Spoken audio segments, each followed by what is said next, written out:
911, what's your emergency? The calm voice of the dispatcher, David, filled the small apartment. On the other end, a woman's voice, shrill with panic, screamed, "My key isn't working. I'm locked out. This is an outrage." David stifled a sigh.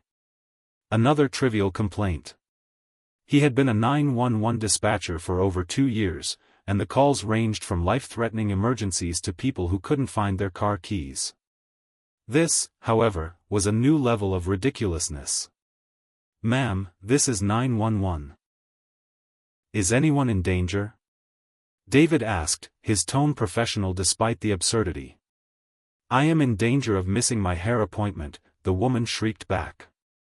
"This is Mrs. Henderson from the HOA, and your incompetent security system has locked me out of my own home. I demand you send someone here immediately." David's eyes widened. "Mrs. Henderson." His stomach dropped. Could it be? He glanced at the caller ID, confirming his worst fear. His own mother, Brenda, was the person on the other end of the line, completely unaware that her son was the dispatcher she was currently berating. He felt a cold dread creep up his spine. What would happen when she found out? He knew his mom, and she would absolutely lose her mind. This was going to be a very, very long day. Life in the Willow Creek estates was, for the most part, peaceful. The houses were neat, the lawns perfectly manicured, and the streets safe enough for kids to ride their bikes until dusk. For 10-year-old Alex, the neighborhood was his entire world. He spent his days exploring the small wooded area behind their house, building elaborate forts, and playing endless games of catch with his best friend, Sam, who lived just 2 doors down. Alex's dad, Robert, was a kind and quiet man who worked as a carpenter, his hands always smelling faintly of sawdust. His mom, Sarah, was a vibrant woman with a quick laugh and an even quicker wit. She ran a small online business selling handmade jewelry, and their house often glittered with beads and wires. They weren't rich, but they had enough, and more importantly, they had each other. Their biggest source of neighborhood drama came in the form of Mrs. Henderson, the HOA president. She was a woman who seemingly had an endless supply of rules and regulations, and an even more endless supply of time to enforce them. Mrs. Henderson had an uncanny ability to spot a rogue blade of grass or a slightly crooked mailbox from a mile away. Her daily patrols, which she conducted with the sternness of a military general, were legendary. Children scattered when they saw her approaching, and adults perfected the art of looking busy in their gardens to avoid her lectures on weed control or the proper shade of exterior paint. One sunny Saturday morning, Alex and Sam were attempting to build the world's tallest Lego tower in Alex's living room. The tower teetered precariously, a colorful monument to youthful ambition. Sarah was in her workshop, humming along to the radio as she worked on a new necklace design. Robert was out helping a neighbor fix a wobbly fence. The piece was shattered by a loud, insistent knocking at the front door. Alex, always curious, peered through the peephole. It was Mrs. Henderson, her face a mask of disapproval. Sarah, recognizing the distinctive knock, sighed. This often meant a lecture was imminent. She opened the door, offering a polite smile. "Good morning, Mrs. Henderson." "Good morning, Sarah," Mrs. Henderson said, her voice clipped. "I'm afraid I have to bring something to your attention." She gestured towards their front yard. "Your rose bushes. They're encroaching on the sidewalk. It's a clear violation of Article 7, Section B, Subsection 3 of the HOA bylaws, which states that all plantings must maintain a minimum setback of 12 inches from the public walkway." Sarah looked at her beloved rose bushes, their vibrant red blooms a source of joy. They were indeed a little bushy, spilling a few inches onto the concrete. "Oh, I'm so sorry, Mrs. Henderson. I meant to trim them this week. Robert usually takes care of it, but he's been so busy." "Excuses, excuses," Mrs. Henderson huffed. "The bylaws are clear. You have 24 hours to rectify the situation, or a fine will be issued. She then cast a disdainful eye over their mailbox, which was perfectly straight, before turning and marching away. Sarah closed the door, a frustrated sigh escaping her lips. Sometimes, she muttered to herself, I wish we lived in the middle of nowhere. Alex, who had been listening intently, chimed in, she's like a superhero, but for rules. Sarah chuckled despite herself. That's one way to put it, sweetie. Later that day, Robert returned, tired but cheerful. When Sarah told him about Mrs. Henderson's visit, he just shook his head. She certainly keeps us on our toes, doesn't she? Don't worry, honey, I'll take care of the roses first thing tomorrow. The next few weeks passed in a similar fashion. Mrs. Henderson continued her vigilant patrols, occasionally issuing warnings about unapproved garden gnomes or children's toys left out overnight. Alex and Sam learned to quickly stash their bikes and balls whenever they saw her approaching. Despite her strictness, there was an unspoken understanding in the neighborhood. Mrs. Henderson was a fixture, a slightly annoying but ultimately harmless part of their lives. One particularly sweltering afternoon, a massive thunderstorm rolled in, bringing with it torrential rain and fierce winds. The power flickered, then went out completely. The entire street was plunged into darkness. Sarah lit candles, and Alex and Sam, who was staying over, thought it was an exciting adventure. They told spooky stories by candlelight, their voices hushed, and giggled whenever the thunder boomed. The next morning, the sun rose, bright and clear, but the aftermath of the storm was evident. Tree branches littered the streets, and some fences were down. The power was still out. Robert, being handy, immediately went out to help neighbors clear debris and assess damage. Sarah, meanwhile, busied herself making sandwiches and coffee for those who were helping. Suddenly, a wail ripped through the quiet morning. It was Mrs. Henderson, standing in her front yard, pointing at something with a trembling finger. Her prize-winning azaleas, meticulously pruned and pampered, had been completely flattened by a fallen tree branch. Tears streamed down her face, something Alex had never seen before. She looked utterly devastated, her usual stern demeanor replaced by genuine distress. Neighbors gathered, offering condolences, but Mrs. Henderson just shook her head, repeating, "My azaleas. My poor azaleas." Her distress, though about flowers, was palpable, and for a moment, the usual tension surrounding her dissolved into shared human sympathy. Robert, seeing her distress, walked over. "Mrs. Henderson, I'm so sorry. That's really tough. Is there anything I can do to help?" She looked up, her eyes red-rimmed. "They're ruined, Robert. Absolutely ruined." "We can clear the branch," Robert offered. "And maybe we can try to salvage some of the plants. It won't be perfect, but we can try." Mrs. Henderson looked at him, a flicker of surprise in her eyes. "You would do that?" "Of course," he replied warmly. "That's what neighbors are for." For the next few hours, Robert, along with a few other neighbors, worked tirelessly to clear the massive branch and carefully tend to the damaged azaleas. Sarah brought out water and snacks. Alex and Sam even helped by picking up smaller twigs. Mrs. Henderson watched, occasionally offering specific instructions about her babies, but her tone was softer, less demanding. By the end of the day, the yard was cleared, and while the azaleas were far from their former glory, they had a chance to recover. Mrs. Henderson, for the first time, seemed truly grateful. She even offered them a plate of her famous lemon cookies, a rare gesture of peace. The incident, for a brief period, seemed to soften her, creating a fleeting sense of community that transcended HOA rules.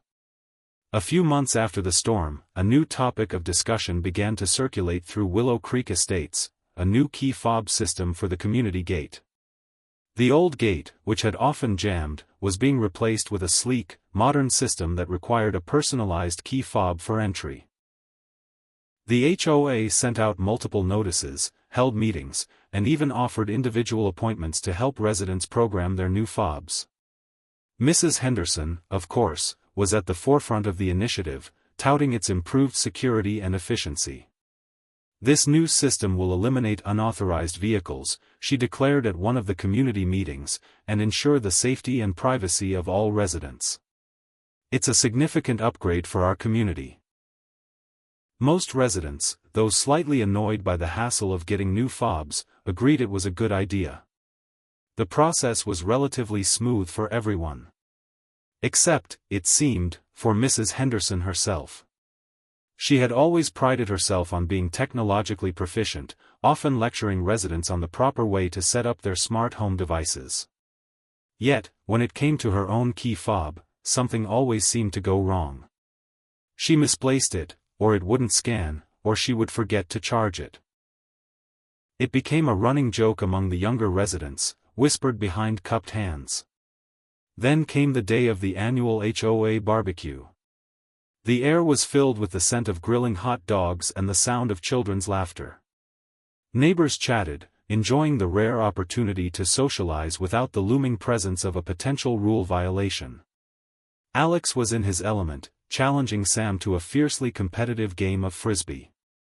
As the afternoon wore on, a new car pulled up to the main gate.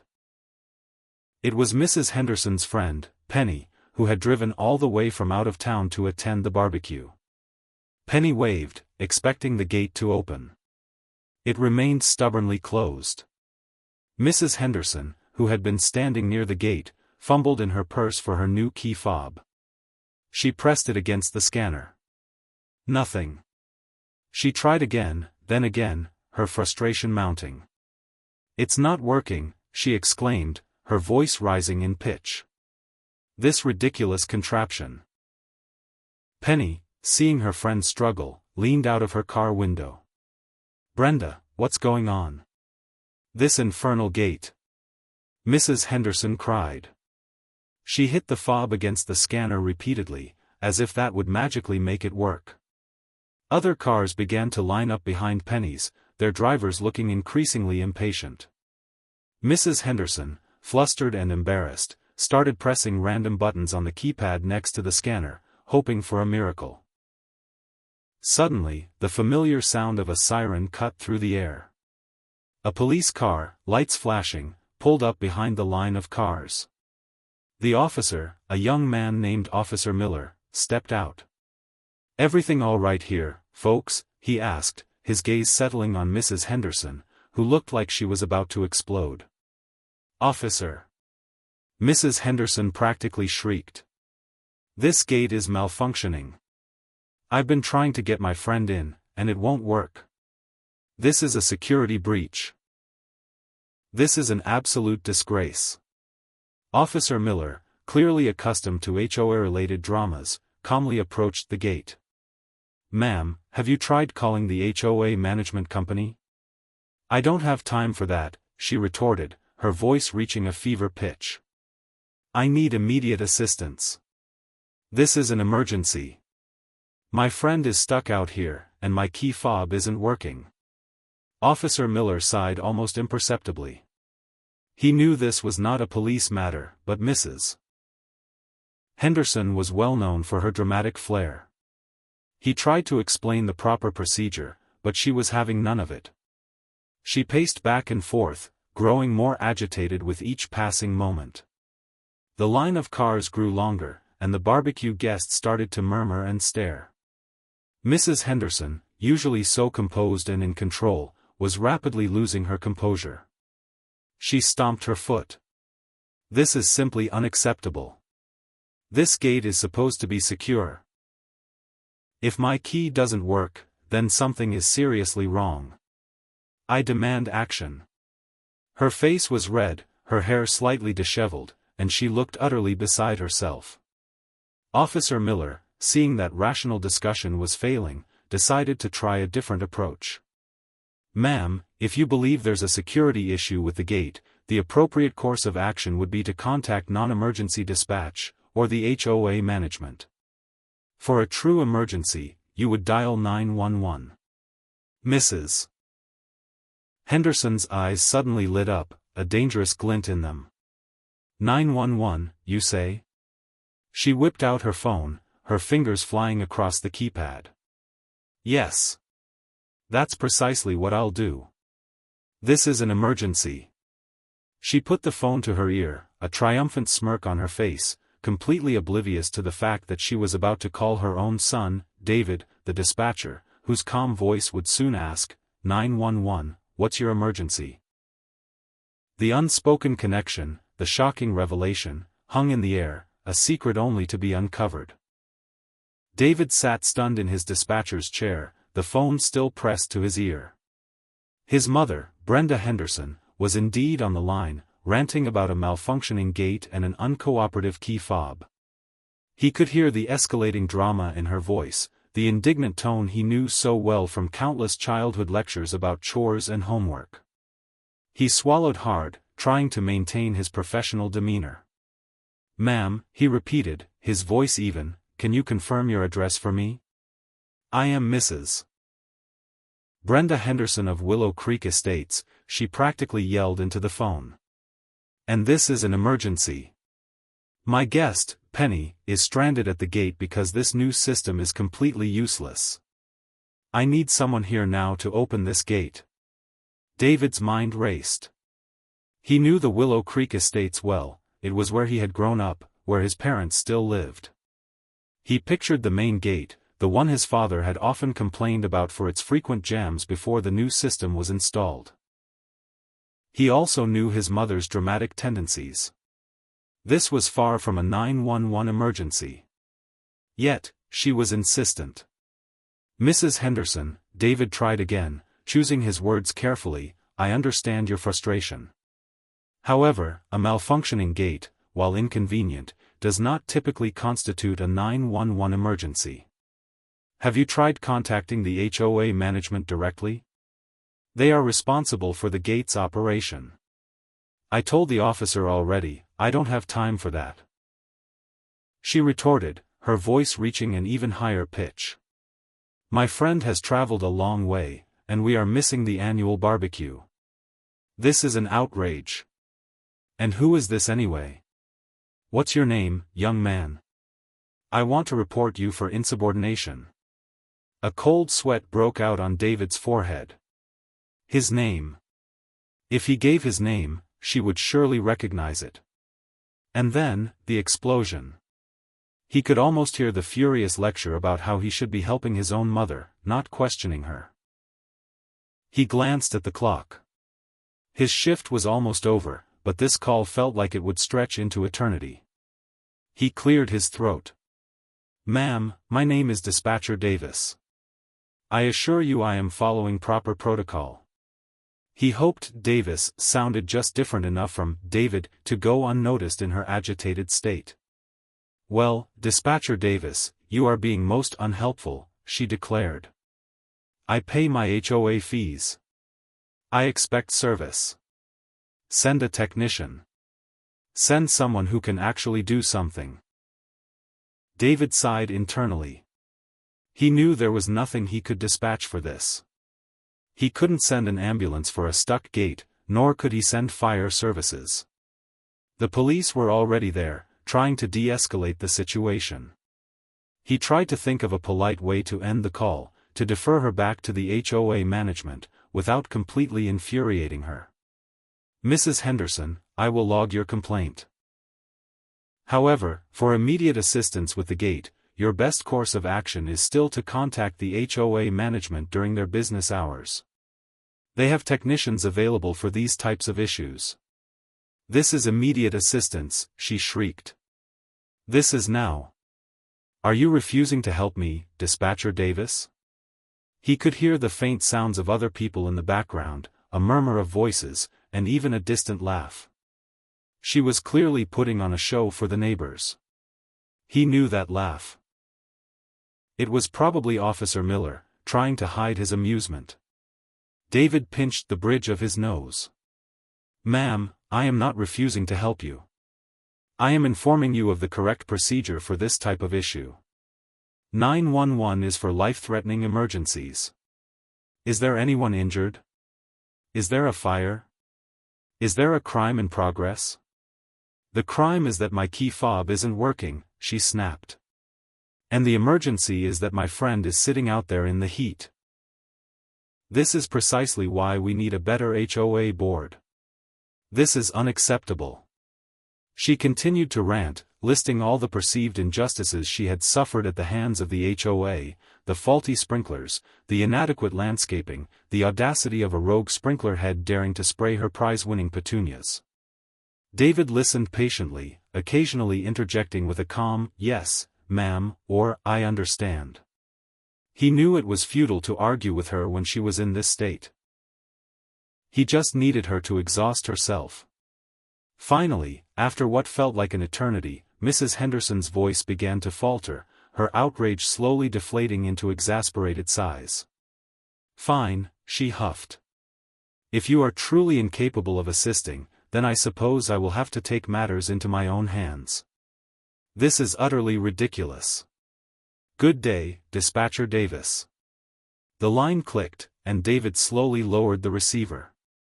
He leaned back in his chair, running a hand over his face. That had been close. Too close. He could only imagine her reaction if she had recognized his voice or his name. The thought sent a fresh wave of anxiety through him. This was a secret he absolutely had to keep.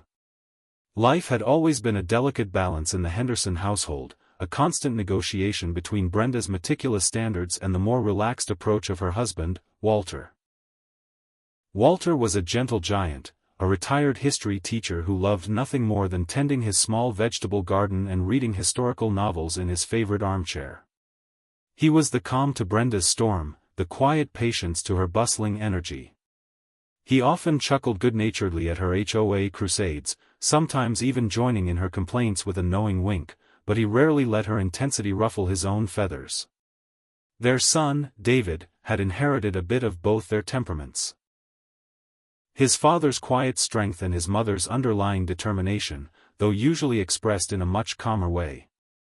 Growing up, David often found himself caught in the middle of his mother's neighborhood disputes.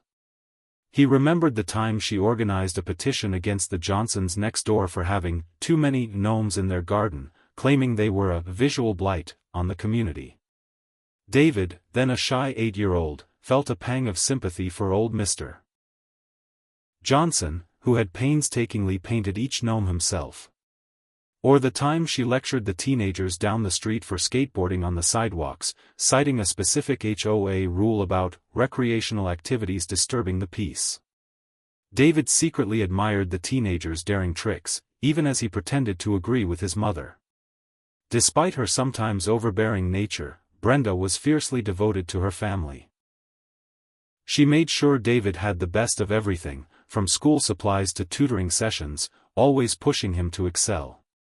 She believed in order and rules, not out of malice, but from a deep-seated conviction that these things brought stability and fairness to life. It was just that her definition of order was sometimes a little too rigid for everyone else. One of David's earliest memories of his mother's uncompromising nature involved a community fundraiser. The annual Willow Creek Estates Charity Bake Sale was a highlight of the year, with residents proudly showcasing their culinary talents. Brenda, a surprisingly excellent baker, always entered her famous apple pie, a recipe passed down from her grandmother. It was a pie of legendary status, with a perfectly flaky crust and a sweet, spiced apple filling. One year, a new family, the Devises, no relation to David, the dispatcher, moved into the neighborhood. Mrs. Davis, a warm and bubbly woman, also entered an apple pie. On the day of the bake sale, the aroma of cinnamon and apples filled the community center. People lined up to sample the offerings, and the judges, 3 stern-faced residents chosen for their impartial palates, began their meticulous tasting. When the results were announced, a hush fell over the crowd. Brenda's pie, usually the undisputed champion, had come in second. Mrs.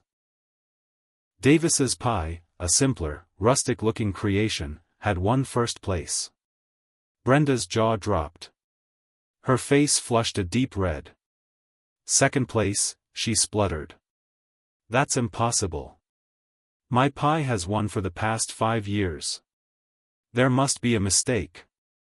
The head judge, Mr. Peterson, cleared his throat. Mrs. Henderson, Mrs. Davis's pie had a unique, delightful hint of lemon zest that really elevated the flavor. It was a close call, but the judges unanimously agreed. Brenda was not appeased. Lemon zest? In an apple pie? That's blasphemy. That's not a traditional apple pie. This is an outrage. This judging is clearly biased. She spent the rest of the afternoon loudly complaining to anyone who would listen, dissecting the unfairness of the judging and the radical inclusion of lemon zest in an apple pie. David, then about 7, remembered feeling a mix of embarrassment and amusement. Even then, he knew his mother's outbursts, while theatrical, usually stemmed from a deep passion for what she believed was right. David's father, Walter, always tried to temper Brenda's intensity. After the bake sale incident, he gently told her, "Brenda, sometimes it's good to try new things. And it's just a pie, dear. The important thing is we raised money for the local animal shelter." Brenda, still fuming, had merely sniffed, "It's not just a pie, Walter. It's about standards." These early experiences taught David a lot about navigating strong personalities. He learned to listen, to empathize, and to find calm in the midst of chaos. These were the very skills that now made him an excellent 911 dispatcher. He could remain composed under pressure, extract vital information from frantic callers, and guide them through difficult situations.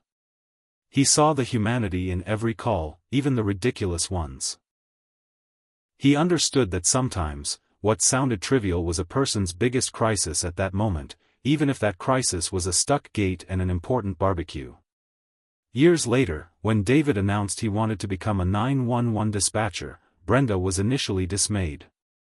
"A dispatcher, David? But you're so smart. You could be a lawyer, a doctor. Something with more prestige." "Mom," David had explained patiently, "this is important work. I get to help people. I get to be a calm voice when someone is scared or hurt." Walter, ever supportive, had put a hand on Brenda's shoulder. "He's right, Brenda. It's noble work. Helping people is nothing to be ashamed of." Brenda eventually came around, though she still occasionally hinted that he should consider something more challenging.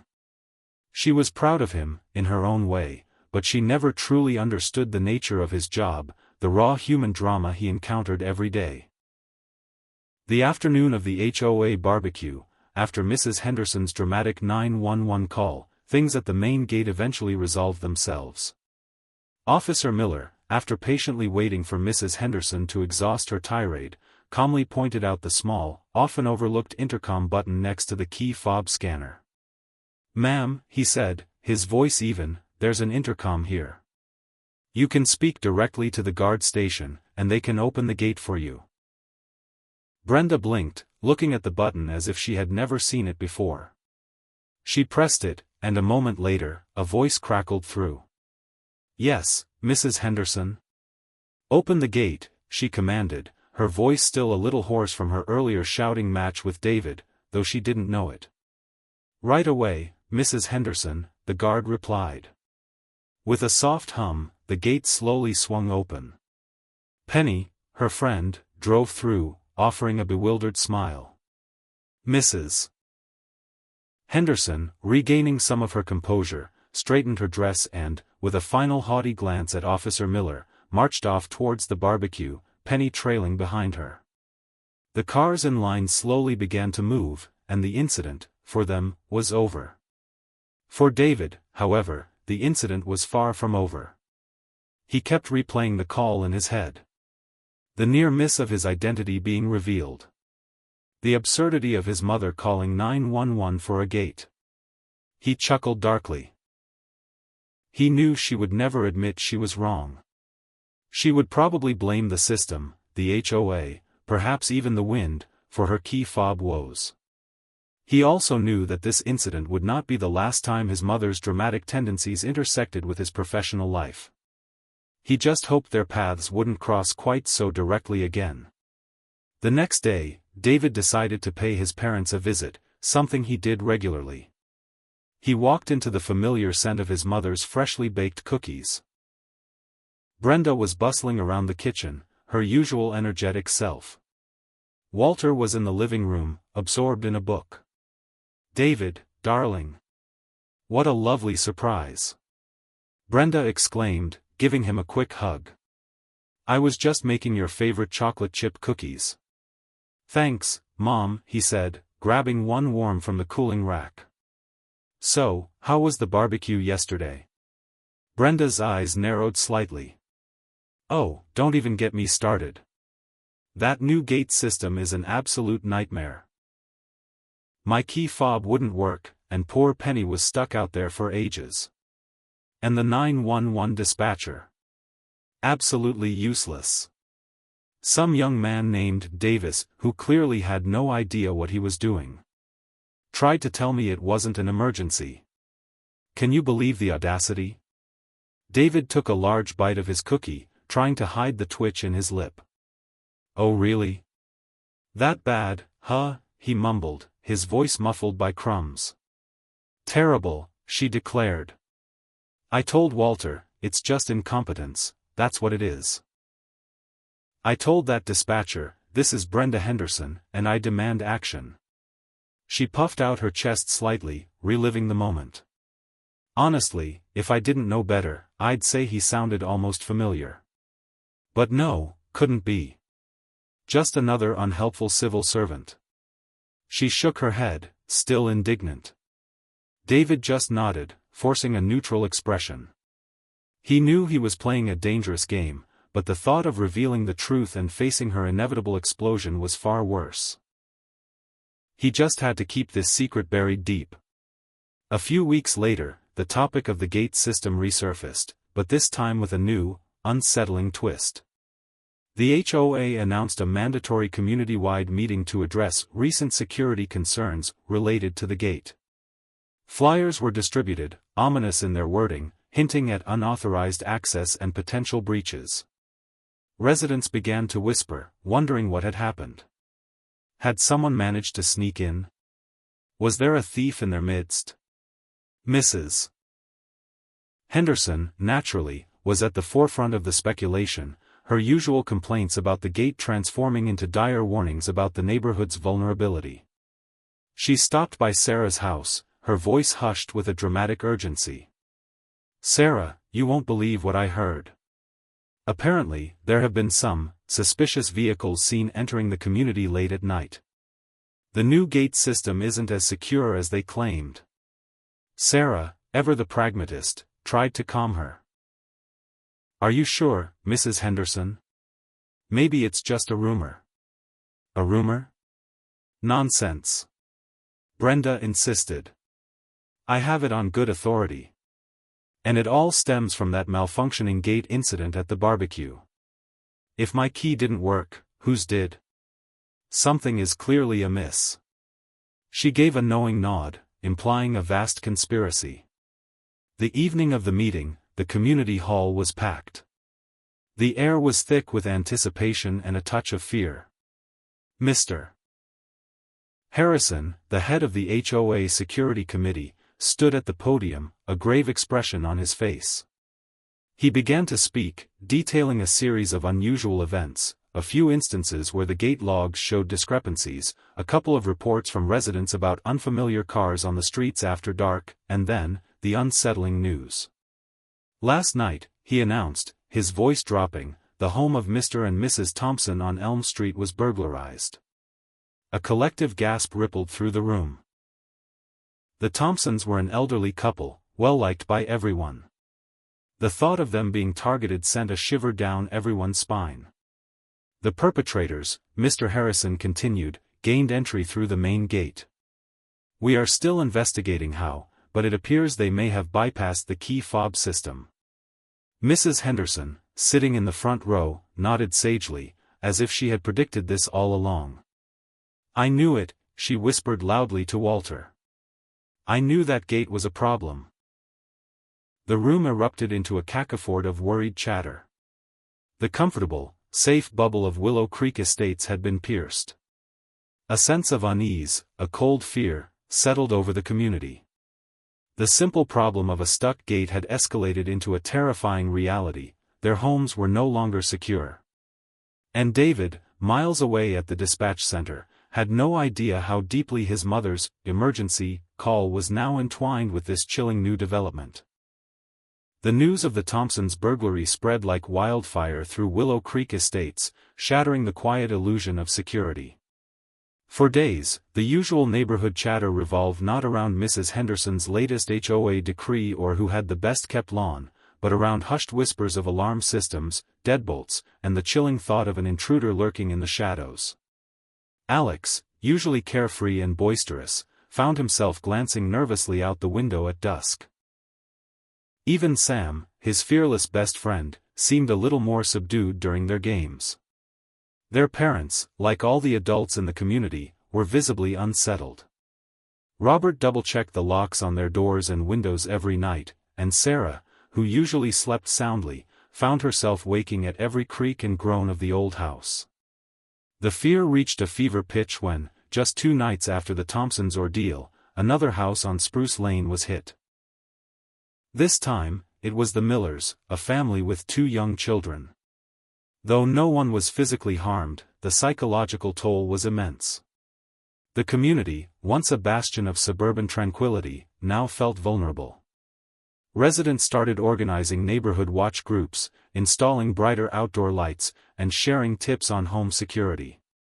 The trust that had been the foundation of their peaceful lives began to erode, replaced by suspicion and anxiety. Mrs. Henderson, in her own way, capitalized on the fear. Her initial "I told you so" about the gate's insecurity quickly morphed into a self-appointed leadership role in the burgeoning security discussions.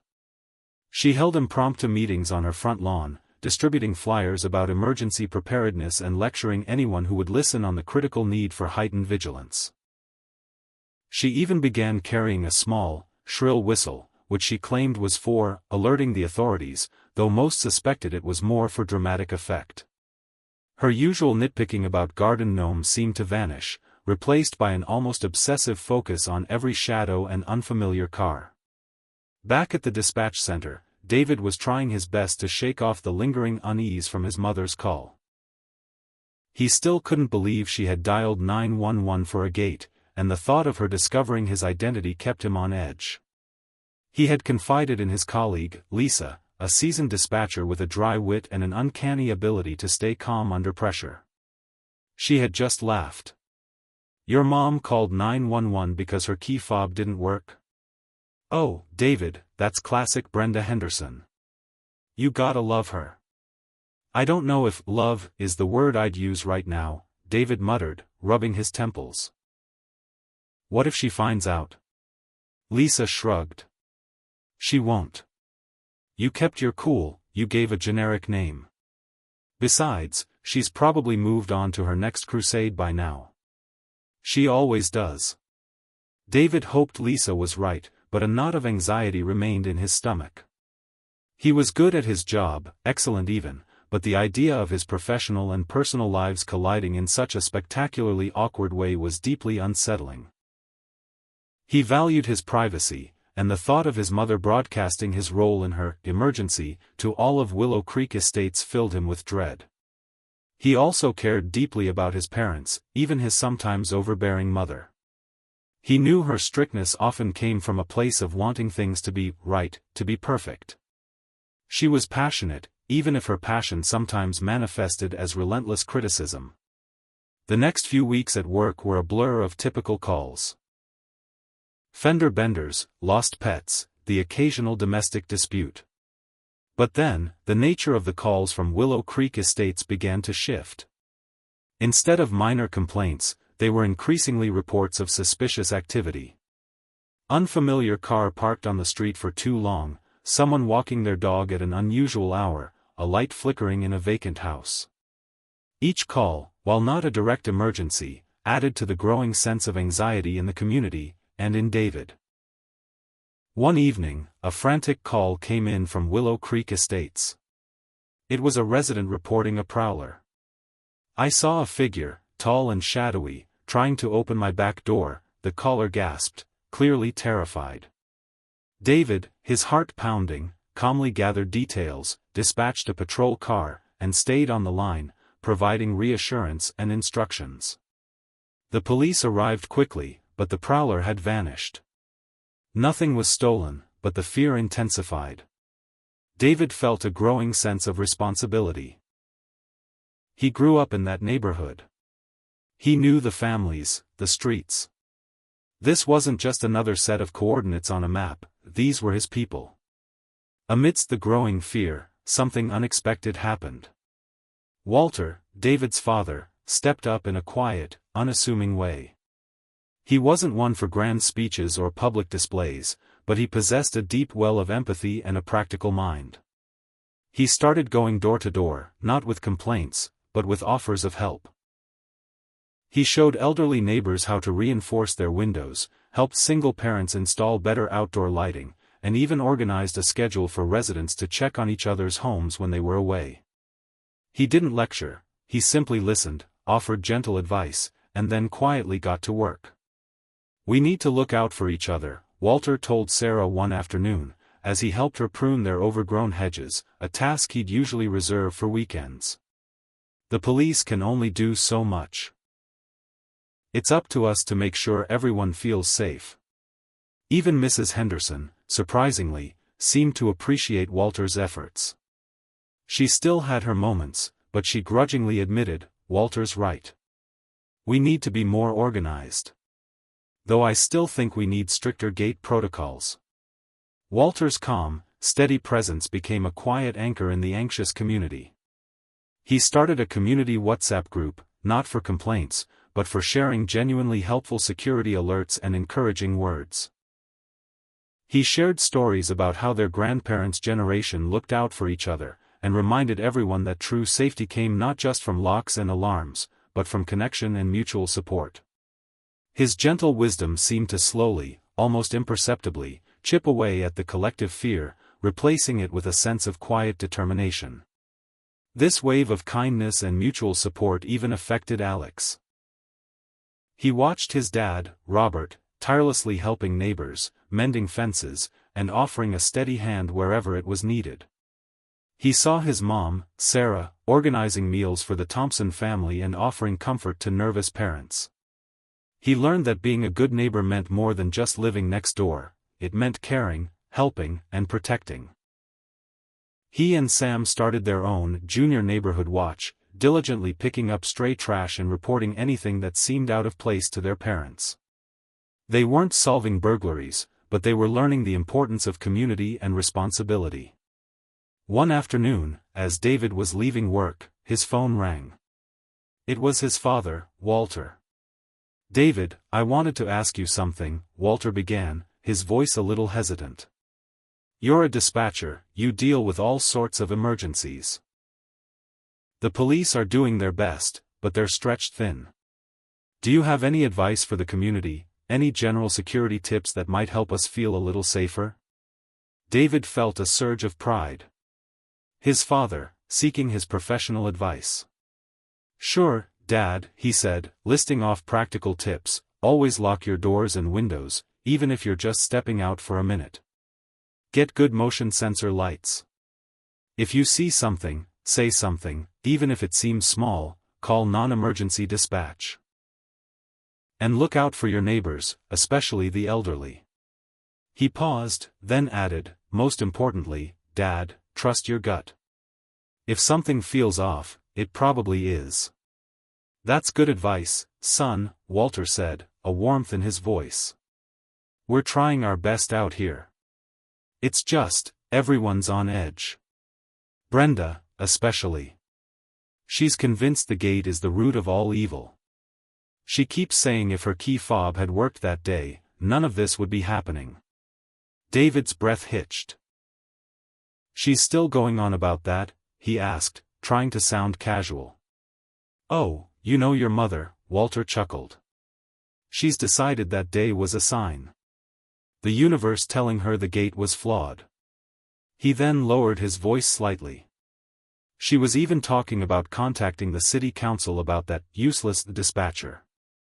Dispatcher Davis, she called him. Said he was the most unhelpful person she'd ever spoken to. David felt a chill run down his spine, despite the warmth of the afternoon. He forced a laugh. Well, good luck to her with that, Dad. I'm sure Dispatcher Davis was just following protocol. He quickly changed the subject, asking about Walter's garden and the progress of the neighborhood watch. The conversation ended, but David felt a fresh wave of dread. His mother was still fixated on that incident, still nursing her grudge against Dispatcher Davis. He knew that if the burglaries continued, her determination to find answers, and to blame someone, would only intensify. A few days later, a new emergency call came into the dispatch center from Willow Creek Estates. This one was different. This wasn't a suspicious car or a flickering light. This was a direct report of a break-in in progress. Someone's in my house. I hear them downstairs, a terrified voice whispered into the phone. David's blood ran cold. He recognized the address. It was the home of the Thompsons, the elderly couple who had been burglarized before. They were being targeted again. And this time, they were home. The voice on the other end was trembling, filled with raw, unadulterated fear. Please, hurry, the caller begged. I'm hiding in the closet. I hear them, they're getting closer. David, his heart pounding, knew this was no ordinary call. This was the moment the community's worst fears were realized, escalating from property crime to a direct threat to life. He barked orders into his headset, dispatching every available unit, his mind racing with the chilling thought that his beloved neighborhood was no longer just anxious, but truly under siege. The dispatcher's room, usually a hum of controlled chaos, fell into a tense silence as David relayed the frantic call from the Thompsons' home. Every ear was tuned to his calm, commanding voice as he gathered details, his fingers flying across the keyboard. Suspects inside the residence, possible forced entry, elderly residents hiding, requesting immediate priority response. The gravity of the situation hung heavy in the air. This wasn't just a break-in anymore. It was a home invasion, a direct threat to human life. David's mind raced, picturing the Thompsons, gentle and kind, now trapped and terrified in their own home. He felt a surge of adrenaline, a primal instinct to protect the people he knew, the neighborhood he loved. Are you still in the closet, ma'am? David asked, his voice a steady anchor for the trembling caller. Can you hear them? Are they still downstairs? He listened intently, processing every whispered word, every muffled sound from the other end. He directed units to converge on Elm Street, giving them the quickest routes, advising caution, and reiterating the urgent need for speed. He stayed on the line with Mrs. Thompson, offering reassurance, guiding her to stay silent, to remain hidden, until help arrived. It felt like an eternity, though only minutes passed, before he heard the crackle of police radios confirming their arrival on the scene. Units are on location, Mr. Thompson is securing the perimeter, Mrs. Thompson is still on the line, hidden inside. David let out a breath he hadn't realized he was holding. The immediate danger was hopefully contained. The aftermath of the second break-in at the Thompsons' house left Willow Creek Estates reeling. The sense of security, already fragile, completely shattered. People were afraid to leave their homes, afraid to sleep. The initial shock gave way to a simmering anger and a desperate need for answers. How were these criminals getting past the new gate? Why were they targeting the same house twice? And more importantly, who was next? The community hall became a makeshift crisis center. Mrs. Henderson, despite her earlier dramatics, seemed genuinely shaken. She was quieter, her usual bluster replaced by a strained anxiety. Walter, David's father, stepped up even more, organizing shifts for residents to patrol the streets, armed with flashlights and cell phones. Robert, Alex's dad, volunteered to install extra security measures for free at the homes of the elderly and vulnerable. Sarah, Alex's mom, organized a support network, making sure no one felt alone. The spirit of kindness and empathy, which Walter had quietly fostered, now blossomed into an urgent, collective effort to protect their community. Alex, watching his parents and the other adults, felt a strange mix of fear and admiration. He saw their worry, but he also saw their determination, their refusal to give up.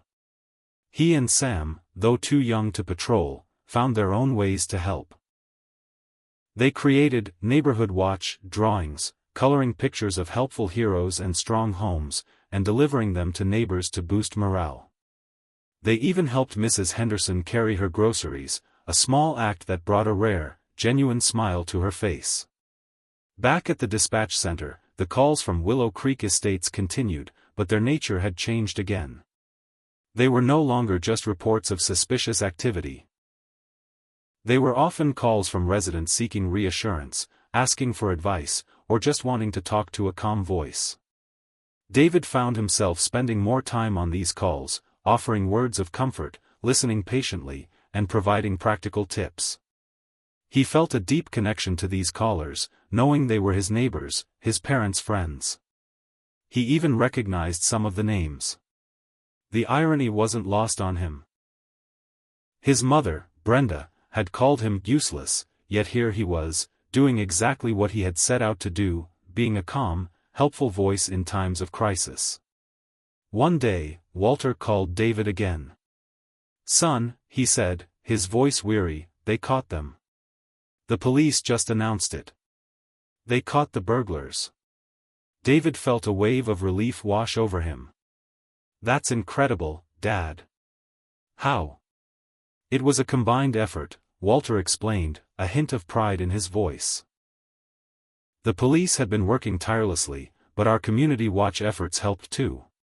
Someone saw a suspicious van leaving the neighborhood right after the second break-in at the Thompsons, got the license plate number, and called it in to the non-emergency line.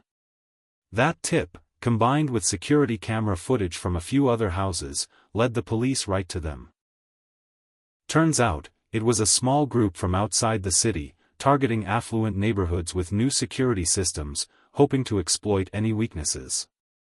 "That's fantastic news, Dad," David said, genuinely happy. "I'm so glad everyone is safe now." "There's just one thing," Walter continued, his voice dropping slightly. "They found out how the burglars were getting past the new gate system." David's heart pounded. This was it. The moment of truth. He held his breath, waiting. "Apparently," Walter went on, "they weren't bypassing the key fob system at all. They were just waiting for a car to enter, and then, before the gate fully closed, they were slipping in right behind them. A tactic called tailgating. It wasn't a flaw in the system itself, just human impatience." David let out a silent sigh of relief. Tailgating. Not a malfunctioning key fob. Not a security breach. Just people being in too much of a hurry. This meant his mother's original complaint, while still absurd for a 911 call, wasn't about a fundamental flaw in the gate. It was about something far simpler. Still, the relief was short-lived. He knew his mother would find a way to twist this information to suit her narrative. "And guess what else, son," Walter said, a chuckle in his voice. "The police told us that the night of the barbecue, when Brenda called 911 about her key fob, Officer Miller was still there at the gate. And he actually saw the burglars' van trying to follow another car in, but that car sped up just enough that the gate closed on the van, making them stop and turn around. So, in a strange way, your mother's dramatic call, and Officer Miller's presence, might have actually deterred them that night. They just tried again later." David blinked. His mother, the cause of so much professional anxiety, had inadvertently helped prevent a crime? The irony was almost too much to bear. "That's quite something," Dad," he managed to say, a wry smile playing on his lips. "Indeed," Walter agreed.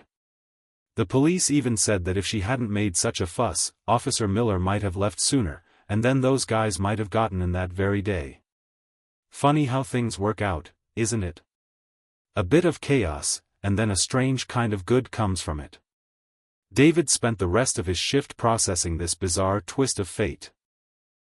His mother's 911 call, which had caused him so much personal angst, had actually, indirectly, contributed to the community's safety that night.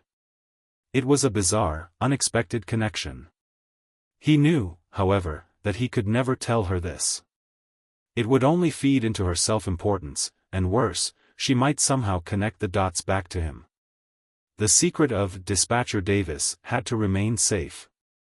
The fear in Willow Creek Estates slowly began to dissipate as the news of the arrest spread. The community started to heal, to rebuild the trust that had been shaken. The neighborhood watch continued, but now with a renewed sense of purpose and camaraderie. Residents talked more, helped each other more, and the small acts of kindness fostered during the crisis grew into a stronger, more connected community. Brenda Henderson, for her part, was initially triumphant about the arrests. "See," she declared at the next HOA meeting. "I told you the security was flawed. My vigilance paid off." She conveniently ignored the part about tailgating, focusing instead on the systemic weaknesses she had identified. She did, however, seem slightly humbled by the terror of the break-ins. Her lectures became less about trivial bylaws and more about genuine security concerns. She even started attending the neighborhood watch meetings, offering her strategic insights, which mostly involved strong opinions on floodlights. One crisp autumn evening, David found himself at his parents' house for dinner. The atmosphere was lighter than it had been in months. The crisis had passed, and a cautious optimism had returned to Willow Creek Estates. As they ate, Brenda launched into one of her familiar monologues, this time about the new, improved security measures the HOA was implementing. "And you know," she mused, cutting into her pot roast, "it all goes back to that terrible day at the barbecue. If my key fob had just worked, none of this would have happened. And that Dispatcher Davis's on 9/11, absolutely useless. He just kept telling me it wasn't an emergency. Can you believe it, David? He had no idea what he was dealing with." She shook her head, still indignant.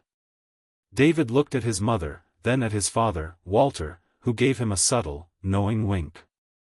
He cleared his throat.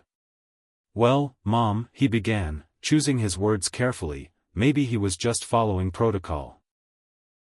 "You know, 911 is for life-or-death situations." "Life or death," she scoffed. "My friend was stranded. And that gate was a security risk.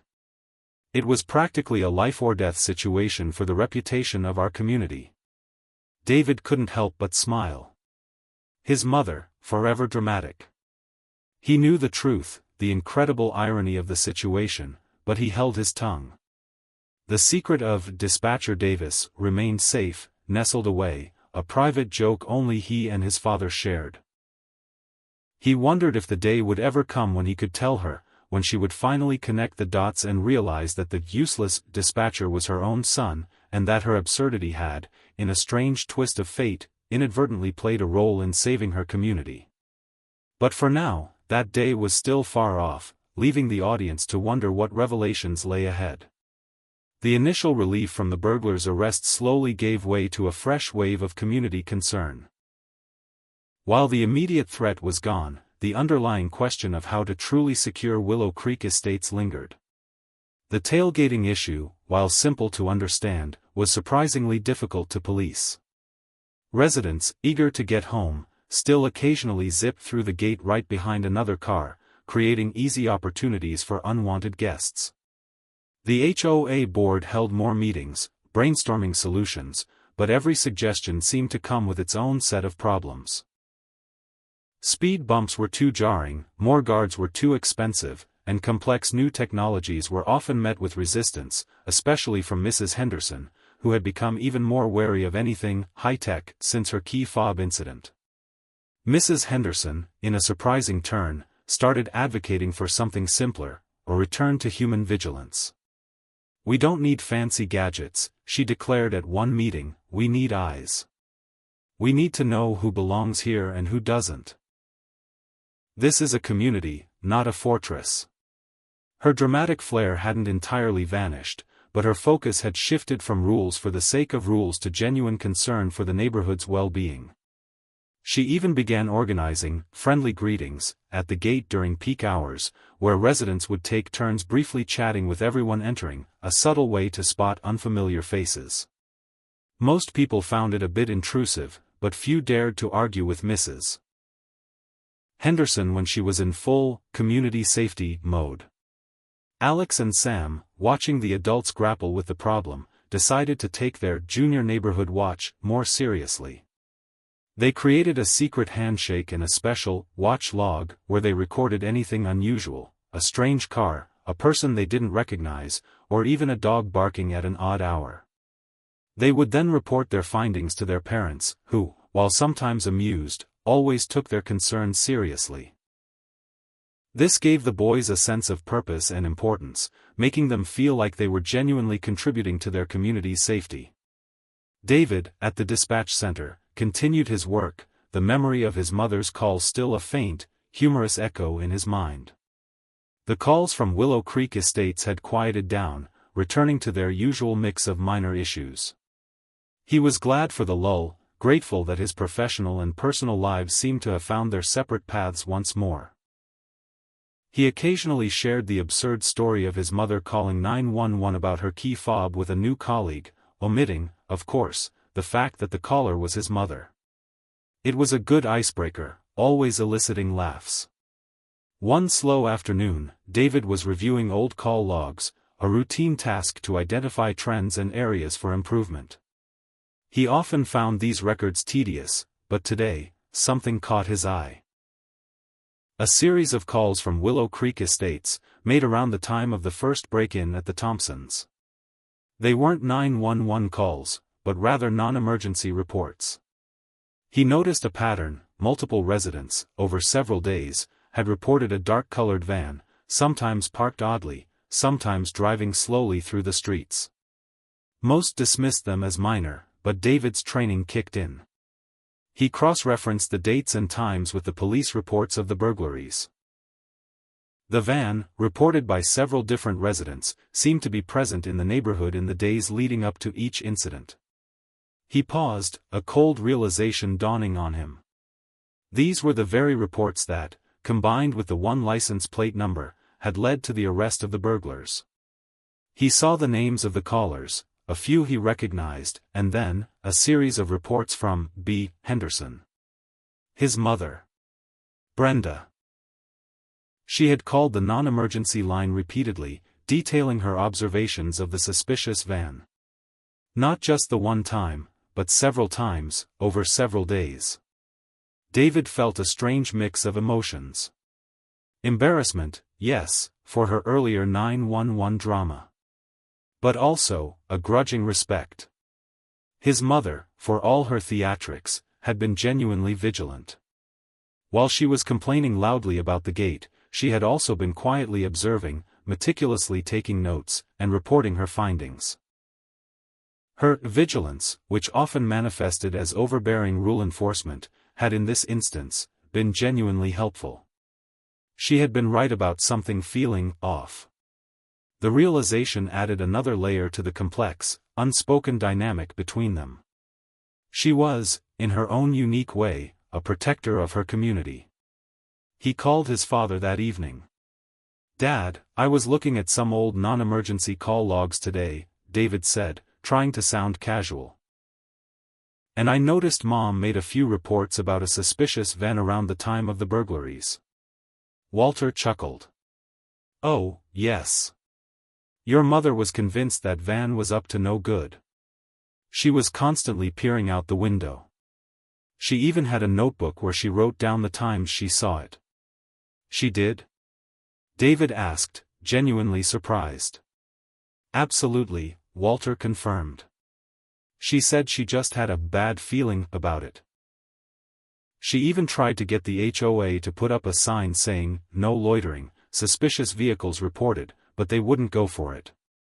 David smiled. His mother, a true force of nature. He imagined her, perched by her window, notebook in hand, diligently observing. It was a side of her he rarely saw or acknowledged, not the HOA president, but the concerned resident, driven by a deep-seated desire for safety and order. He realized then that her dramatic personality often overshadowed a genuine, almost childlike, sense of justice and concern for her community. The information about the burglaries, and the true cause of the gate issues, had a profound effect on the atmosphere of Willow Creek Estates. The residents, having faced a common threat and worked together to overcome it, felt a stronger bond. The neighborhood watch groups, once born of fear, now operated with a sense of purpose and camaraderie. Children played outside again, parents exchanged friendly waves, and the faint hum of normal life slowly returned. The threat had brought them closer, revealing a resilience and kindness that had always been there, just waiting for a reason to shine. Mrs. Henderson, despite her earlier misadventures with the gate and the dispatcher, experienced a subtle shift in her standing within the community. Her constant observations, initially seen as overbearing, were now viewed with a newfound respect. She still maintained her sharp tongue and her meticulous attention to detail, but there was a softening around the edges. She offered to share her suspicious vehicle log with the police, a gesture that, while perhaps slightly dramatic, was genuinely helpful. She even occasionally offered a compliment on a well-kept lawn, rather than just pointing out its flaws. One warm afternoon, Alex and Sam were attempting to teach their small, fluffy dog, Buster, how to fetch. Buster, a creature of boundless enthusiasm but limited coordination, was more interested in chasing butterflies. Suddenly, a high-pitched squeal echoed from Mrs. Henderson's yard next door. It was Brenda Henderson, standing by her prize-winning rose bushes, her face contorted in a mixture of horror and outrage. Her immaculate flower bed, recently replanted with rare and delicate hybrid roses, had been thoroughly dug up. Not by a mole, or a rabbit, but by something much larger. Large, muddy paw prints marred the perfectly tilled soil, and several of her precious rosebushes lay uprooted, their delicate blooms covered in dirt. Brenda let out another shriek, a sound that brought Walter running from the house. "My roses," she wailed, pointing a trembling finger at the devastation. "They're ruined. Completely ruined. What in the world happened?" Walter surveyed the scene, his brow furrowed. "Looks like a dog, Brenda. A big one." "A dog?" she exclaimed, her eyes scanning the neighborhood, landing squarely on Alex and Sam, who were attempting to restrain a very muddy, very guilty-looking Buster, who had just finished burying what appeared to be Alex's favorite squeaky toy amongst Brenda's prized blooms. Alex's face paled. Sam winced. Buster, sensing the tension, gave a tiny, apologetic whimper. Brenda Henderson's gaze locked onto the culprits, her eyes narrowing. This was not a misplaced gnome or an encroaching rosebush. This was a direct assault on her sacred garden, and the perpetrators were clear. The air crackled with a familiar, yet terrifying, intensity. The calm, fragile peace of Willow Creek Estates was about to be shattered once more, this time by a furry, four-legged menace, and David, miles away, remained blissfully unaware of the canine-induced chaos that was about to bring his mother's drama, once again, to an extreme peak. Brenda Henderson stood rigidly in her ruined rose garden, her face a mask of utter devastation. Her gaze, sharp and accusatory, fixed on Buster, who was now attempting to look inconspicuous by burying his nose in Alex's leg. That creature," she shrieked, pointing a trembling finger. That dog. It has completely annihilated my hybrid tea roses. Do you have any idea how rare these are? How much work I put into them?" Alex, usually quick with words, was speechless. Sam, ever practical, pulled Buster closer, as if to shield him from Brenda's wrath. Robert and Sarah rushed over, having heard the commotion. Robert, seeing the sheer scale of the botanical destruction, winced. Sarah, however, knelt down, her eyes assessing the damage. "Mrs. Henderson, I am so incredibly sorry," Sarah said, her voice filled with genuine apology. "Buster has never done anything like this before. He must have just gotten carried away." "Carried away?" Brenda sputtered, her voice rising in volume. "He carried away my entire collection. Look at this carnage. This is an act of horticultural terrorism." She dramatically clutched her chest. "I believe this falls under Article 12, Section C, Subsection 4 of the HOA Bylaws. Pets causing significant damage to common areas or private property shall be subject to immediate removal from the community and/or substantial fines." Robert stepped forward, trying to defuse the situation. "Brenda, please, let's calm down. We'll fix it. We'll replace every single rose. We'll make sure Buster never sets foot in your garden again." "Replace them?" she scoffed. "These are irreplaceable. They were specially ordered. And as for never setting foot, I demand that the boy's dog be confined to the house at all times, or removed from the property altogether. This is an absolute outrage." Alex's eyes welled up. The idea of Buster being taken away was unbearable. Sam, seeing his friend's distress, bravely spoke up. "It was an accident, Mrs. Henderson. Buster just loves to dig. He didn't mean it." Brenda merely sniffed, impervious to the children's pleas. Intent is irrelevant when one's property has been so wantonly destroyed. She then looked at Robert and Sarah. "I will be speaking to the HOA board. This cannot stand. Your pet is a menace." With that, she turned on her heel and marched back into her house, slamming the door shut with a resounding thud. The air hung heavy with tension. Robert sighed, running a hand through his hair. Sarah put an arm around Alex, who was now silently crying into Buster's fur. "It'll be okay, sweetie," she murmured, though her own voice sounded strained. Later that evening, the doorbell rang. It was Walter. He looked tired but sympathetic. "Brenda's still quite upset," he admitted. "She's talking about an emergency HOA meeting. She even called me to complain about that useless David, who works at 911, saying he'd probably consider a home invasion less of an emergency than this rose debacle." He shook his head. "She just doesn't understand." He glanced at David's parents. "Look, I know she's a lot, but she really does care about the community. Her heart's in the right place, even if her methods are unique." He offered to help replant the roses and tried to reassure them that he would try to reason with Brenda. The next few days were excruciating. Brenda Henderson lodged a formal complaint with the HOA, demanding Buster's immediate removal from Willow Creek Estates. The community was divided. Some residents, tired of Brenda's endless demands, secretly cheered on Buster, seeing him as a symbol of rebellion against the HOA. Others, particularly those with pristine gardens, sided with Brenda, fearing their own lawns might be next. The tension in the neighborhood was palpable, overshadowing even the recent relief from the burglaries. David, oblivious to the canine-related crisis unfolding back home, was having a surprisingly busy shift at the dispatch center. A major pile-up on the interstate, a gas leak in a downtown building, emergencies kept him on his toes. He was focused, sharp, a true professional. He even managed to find a moment of peace when he received a card from the Thompson family, thanking him and the police for their swift response during the home invasion. It was a small but meaningful reminder of why he loved his job. Then, the phone rang.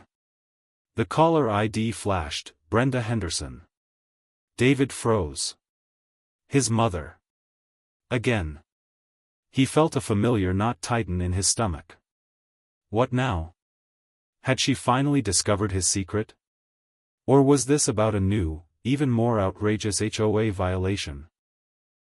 He took a deep breath, steeling himself.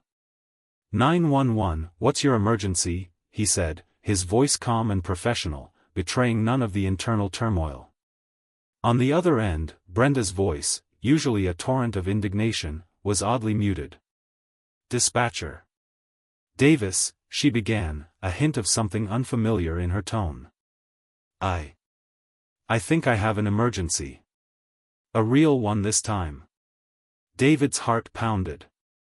What's happened, ma'am? Are you in danger? My husband, she whispered, her voice trembling, Walter. He collapsed.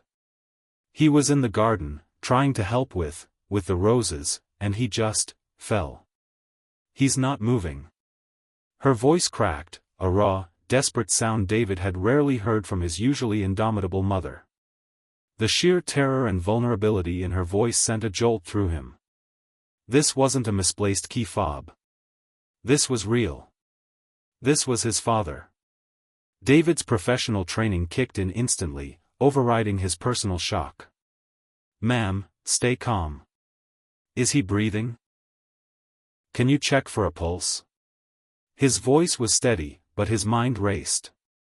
His father. Healthy, robust Walter. This was a nightmare. He barked orders into his headset, dispatching paramedics to the Willow Creek Estates address, categorizing it as a high-priority medical emergency. He stayed on the line with his mother, guiding her through first aid steps, reassuring her that help was on the way. He could hear her ragged breaths, her whispered prayers, a side of Brenda Henderson he had never known existed. Minutes later, which felt like an eternity, he heard the faint sound of sirens in the background. They're here, Dispatcher Davis. Brenda cried, relief flooding her voice. Oh, thank goodness. Thank goodness. David felt a profound wave of relief, followed by a terrifying realization. The paramedics were there. They would take his father to the hospital. And he, David, was stuck here, at the dispatch center, unable to be there for his family. The thought was unbearable. He continued to give instructions until he heard Brenda say, "They're taking him now." He thanked her, ended the call, and immediately called his home phone, hoping Sarah would answer. She did, her voice laced with panic. "David. Your father. He just collapsed." "Mom, I know," David said, his voice thick with emotion. "I just got off the phone with Brenda. I was the dispatcher on the call." A stunned silence stretched between them. Then, Sarah gasped. "You were?" "Oh, David." She had no idea. "No," he confirmed, she didn't. "Listen, I'm trying to get my supervisor to let me go. I'll be there as soon as I can. Keep me updated, please." He hung up, his hands shaking. The secret was out, at least to his mother. He knew the chaos that would ensue when Brenda finally connected the dots, when she realized that Dispatcher Davis, the one she had so often disparaged, was her own son. But for now, that didn't matter. All that mattered was Walter. The waiting room at the community hospital was a stark, sterile place. Sarah sat with Alex, who was curled up against her, subdued and worried. Robert paced nervously. A short while later, David, still in his work uniform, rushed in, his face pale with concern. He hugged his mother tightly, then his father. "Any news?" he asked, his voice strained. "They're still running tests," Sarah whispered, her eyes red-rimmed. Then, Brenda Henderson looked up, her eyes wide with a sudden, dawning realization. Her gaze fixed on David, then slowly moved to his uniform, then back to his face. "David," she said, her voice barely above a whisper. You were the dispatcher? On the phone just now?"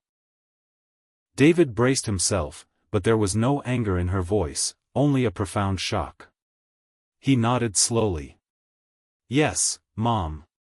It was me." Brenda's mouth opened and closed, no sound coming out. The pieces of the puzzle clicked into place for her: the unhelpful dispatcher Davis, the persistent feeling of familiarity in his voice, the countless times she had complained about him to her family. A slow flush crept up her neck, embarrassment warring with a deeper emotion. Suddenly, a doctor emerged from the inner doors, a tired but kind smile on his face. "Family of Walter Henderson?" Everyone jumped to their feet. "That's us, Doctor," Brenda said, her voice still shaky. "Mr. Henderson is stable," the doctor announced. "He had a severe vasovagal syncope, a sudden drop in heart rate and blood pressure, likely brought on by stress and exertion. He's very lucky. He's awake, and he's asking for you all. He'll need to stay overnight for observation, but he should make a full recovery." A collective sigh of relief swept through the family. Brenda burst into tears, tears of pure relief. She rushed towards the doctor, grasping his hand. "Thank you, doctor. Thank you so much." When they were finally allowed to see Walter, he was propped up in bed, looking a bit pale but smiling weakly. "My hero," he murmured, looking at Brenda. "Always calling for help when I need it most." He then looked at David, a knowing twinkle in his eye. "Even when I didn't know who I was talking to." Brenda turned to David, her face still streaked with tears. "David," she began, her voice soft, I am so sorry. All those times. I had no idea. You were so calm. You were so helpful. You saved your father." David felt a lump in his throat. This was the raw, emotional truth, stripped of all theatrics. His mother, genuinely humble, genuinely grateful. He simply nodded, unable to speak. The next day, Walter was discharged, weak but recovering. The incident had a profound effect on Brenda. She was still Brenda, of course, with her strong opinions and meticulous standards, but something had shifted. She was gentler, more appreciative. She stopped by Alex's house, not to complain about Buster, but to thank them for their kindness and to offer to pay for new rosebushes. "Maybe," she said, a small, genuine smile on her face, "we could even plant some less sensitive ones. And perhaps Buster could have his own little digging patch in the garden. For special occasions." The community, too, felt the change. The near loss of Walter, combined with the earlier burglaries, had brought them closer than ever. The neighborhood watch continued, not out of fear, but out of a shared sense of responsibility and genuine care for each other. People helped each other, checked in on each other, and the spirit of kindness and empathy truly blossomed. The annual HOA barbecue rolled around again, a few months later. Walter, fully recovered, was there, enjoying a hot dog. Brenda, surprisingly, was not lecturing about bylaws, but chatting amiably with neighbors. She even brought a plate of her famous lemon cookies, which, to everyone's surprise, had a delicate, unexpected hint of lemon zest. She caught David's eye, and a faint smile played on her lips. Later, as the sun began to set, Alex and Sam were kicking a soccer ball around, Buster happily chasing after them.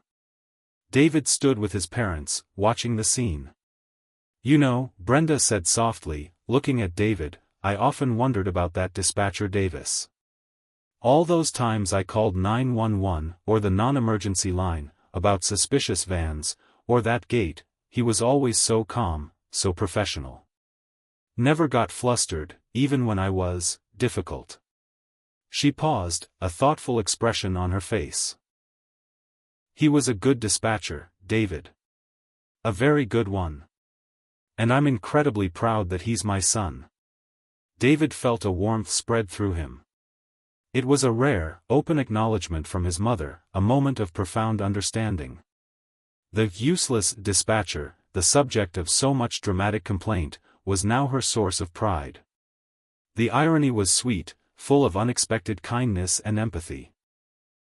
The gate, the burglaries, the dog, the near tragedy, all of it had woven together into a wild, unpredictable tapestry, revealing the true heart of a community, and the silent strength of a son who, through it all, had been the calm voice in the storm, even when his own mother was on the other end of the line. The secret was finally out, not with a bang, but with a quiet, heartfelt acknowledgement, bringing a powerful and unexpected closeness to their lives.